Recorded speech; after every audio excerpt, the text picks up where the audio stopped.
everyone, I have been so curious about these CoverGirl color correcting serum moisturizer primer hybrids.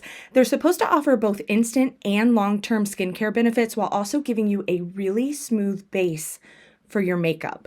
So I will be trying the green formula, which is supposed to counteract redness on fair skin on the left side of my face, and the pink version, which is supposed to brighten fair skin on the right. And I do want to mention to all my beautiful friends of color that they also have a yellow shade for medium skin tones that's supposed to reduce dullness and brighten the complexion, and an orange shade for deep skin tones that reduces grayness, corrects dark spots and dullness, and evens the skin tone. Let's check them out together. Since I have some breakouts on the left side here, I thought I should try out the green shade to see if we can counteract some of the redness. Now, the feel of this product is so smooth. It's water thin, but it feels like a little powerhouse of moisture. So it feels very nice on the skin. As far as the other details about it go, I think the packaging is so cute. I got mine at Walmart for $14.32 for 1 fluid ounce. And I'm going to go ahead and show you the unretouched photo from the CoverGirl site because this is very subtle color correcting. Because of its serum consistency, you're not going to get the same level of color correction you would get from something like a green color correcting concealer, but it's more of just a very subtle sheen of color correction.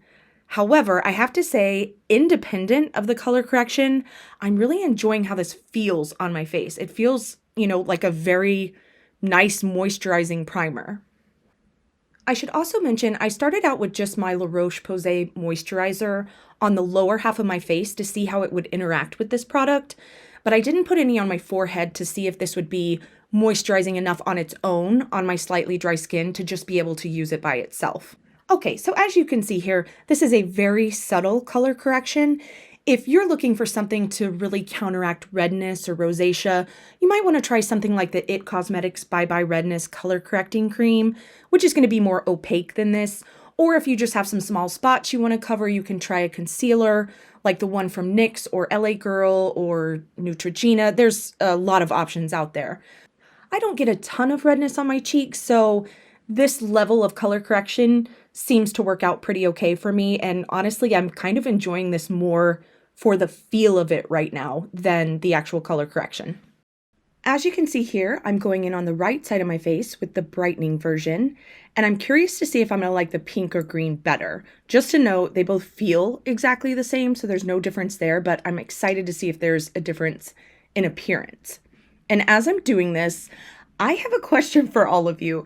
Do you struggle to find the perfect combination of products to wear underneath your foundation? I am always looking for something to wear under my foundation that won't affect the performance of the foundation while still giving me enough moisture. It's a constant search for the right combination of products, but I would love to hear in the comments if you have a particular moisturizer that works really well underneath your foundation because I really like your tips, honestly. Okay, so after putting on the pink one, I went in with a foundation I already know and love, the No. 7 Restore and Renew foundation, to see how it would mesh with the CoverGirl products underneath. One thing I noticed after blending everything out is on the lower half of my face, where I had my moisturizer on, it appeared, when looking in a magnifying mirror, that I was getting a little bit of pooling in my pores. And I'm not blaming that on the CoverGirl because it could just be that the La Roche moisturizer was too heavy for this foundation, but I did notice that I have absolutely no pooling on my forehead pores where I just used the CoverGirl and my foundation, and I'm not feeling particularly dry up there either.